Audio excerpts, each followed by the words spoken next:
Bonjour à tous et à toutes, j'espère que vous allez bien. Aujourd'hui on s'intéresse à la révolte de l'Indigo aux mutineries bleues de 1859 à 1860 au Bengale en Inde.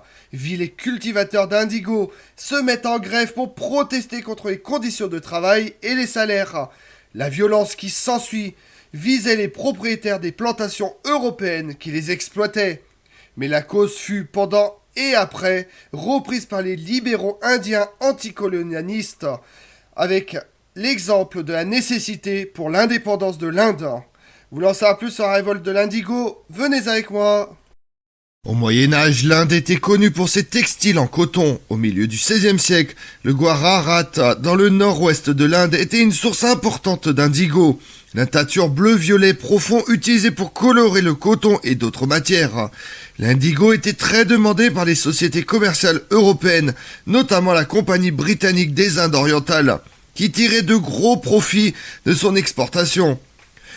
La Compagnie des Indes orientales utilisait bien l'expertise de longue date des cultivateurs et des teinturiers d'indigo indiens, notamment dans des centres tels que Sarkhed au Gujarat ou Rajasthan, tous deux situés dans le nord-est de l'Inde. La fabrication de la teinture d'indigo était un processus lent et exigeant en main-d'œuvre. Les boutures de plantes étaient récoltées une fois par an, en juin ou juillet, avant le début de la saison des pluies. Elles étaient ensuite transportées en charrette jusqu'à une manufacture où elles étaient vidées dans de grandes cuves pour tremper dans l'eau. L'eau colorée et la purée étaient ensuite bouillies, ce qui faisait ressentir une couleur plus riche dans les grains d'indigo, qui devaient ensuite être filtrés.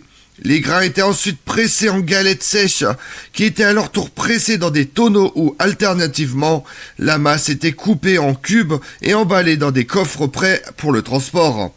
À partir de la fin du XVIIIe siècle, le Bengale devient le principal centre de production d'indigo, représentant 67% des importations totales de teinture de Londres en 1796, environ 2 millions de kilos, puis augmentant encore au XIXe siècle. L'industrie de l'indigo était volatile.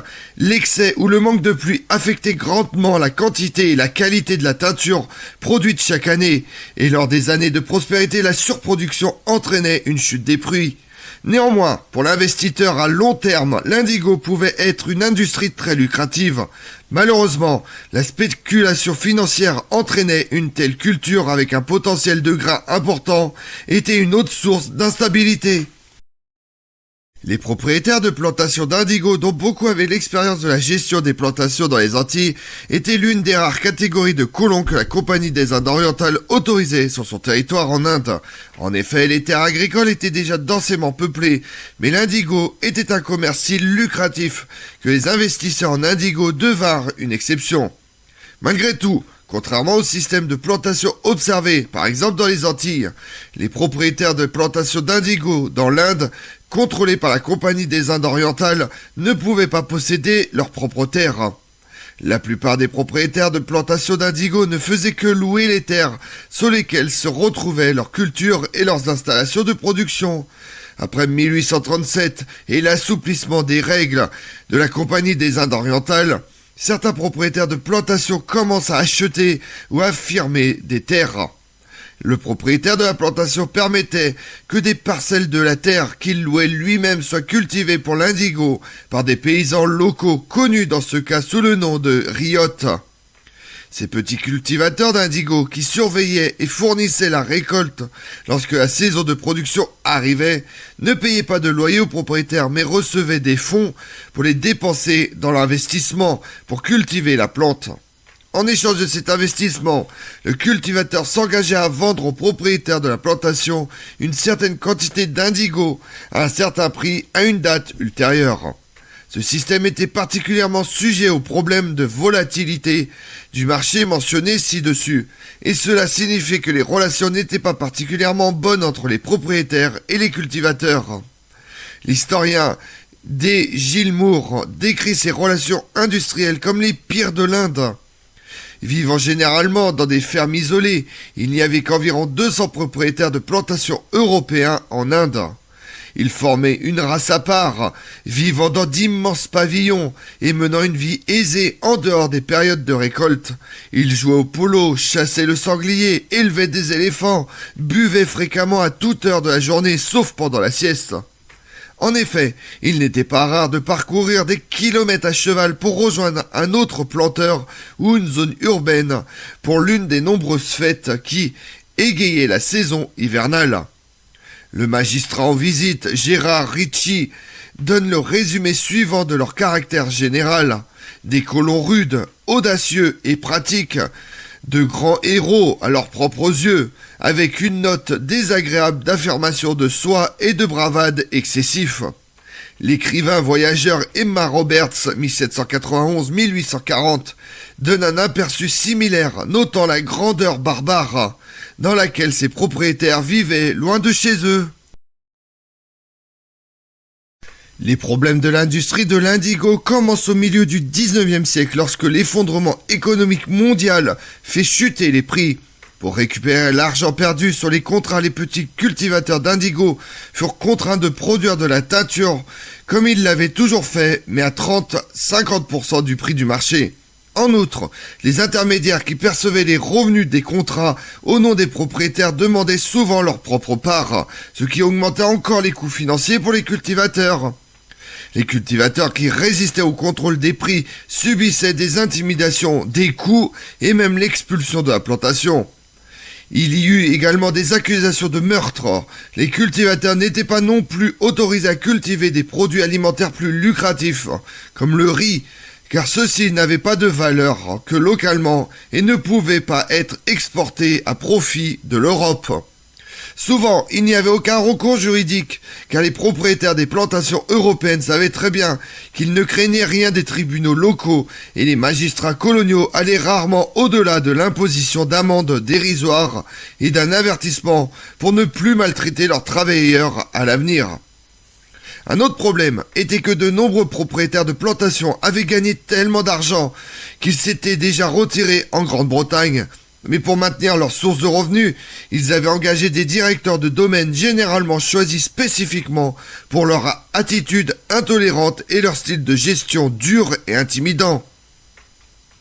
Au début, les planteurs d'indigo adoptent une approche non violente. Ils refusent simplement de cultiver davantage d'indigo, de respecter leurs contrats ou de signer tout nouveau contrat avec les propriétaires. Une autre stratégie consistait à rendre la vie difficile aux domestiques indiens des propriétaires de plantations en s'assurant que les villageois ne leur fourniraient pas de nourriture et les services essentiels.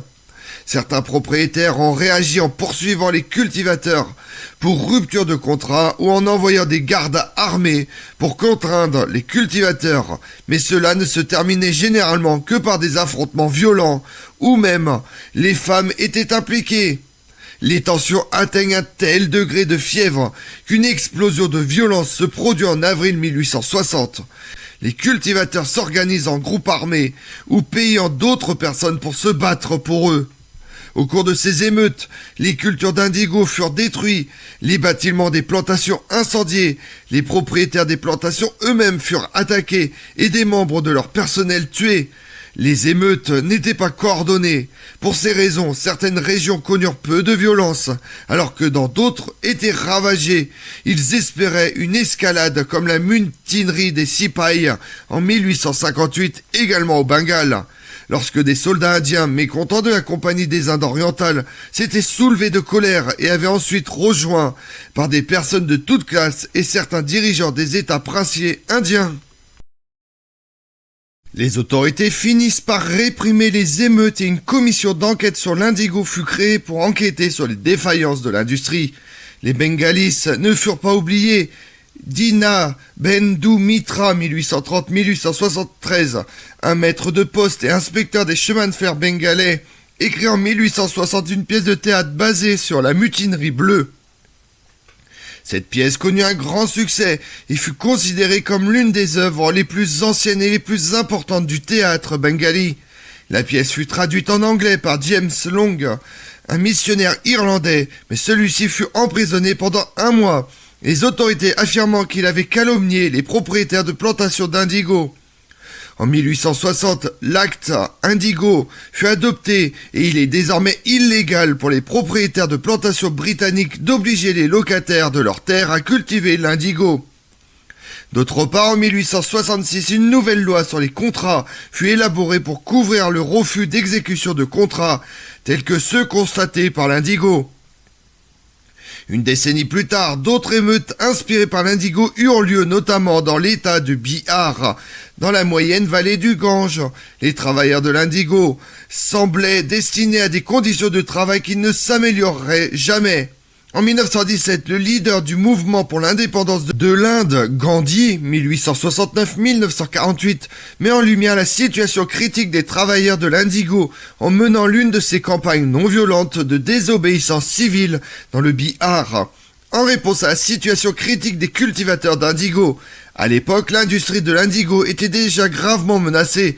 À la fin du XXe siècle, un colorant synthétique à l'indigo avait été inventé en Allemagne, et il était beaucoup moins cher à produire même s'il était moins brillant que le vrai. En fin de compte, les propriétaires de plantations d'indigo d'Europe et d'Eurasie se déplacent pour cultiver d'autres plantes comme le café, le thé, le caoutchouc, tandis que les anciennes manufactures de traitement et les maisons de maîtres ont été laissées à l'abandon et récupérées par la jungle. Comme on l'a vu, à la fin du XVIIIe siècle, l'indigo est le principal colorant bleu employé pour la coloration des étoffes. Extrait de diverses variétés de plantes, Indogofiera est fabriqué en Afrique, en Asie et en Amérique. Il sert aussi de base solide pour des verts, des violets, des gris et des noirs, et appliqué sur la laine, la soie, le coton et le lin. Un autre colorant, le pastel, produit en Europe, permet d'obtenir le bleu, mais en quantité insuffisante pour répondre à la demande des manufactures textiles. Je vous remercie d'avoir suivi cette vidéo en ma compagnie. Si vous voulez connaître mes autres vidéos, retrouvez-moi sur ma chaîne YouTube Tout sur l'Histoire avec Damien, mais également sur les réseaux sociaux, Twitter et Instagram, Histoire Damien. Et pensez à liker, commenter et vous abonner. Je vous remercie à tous.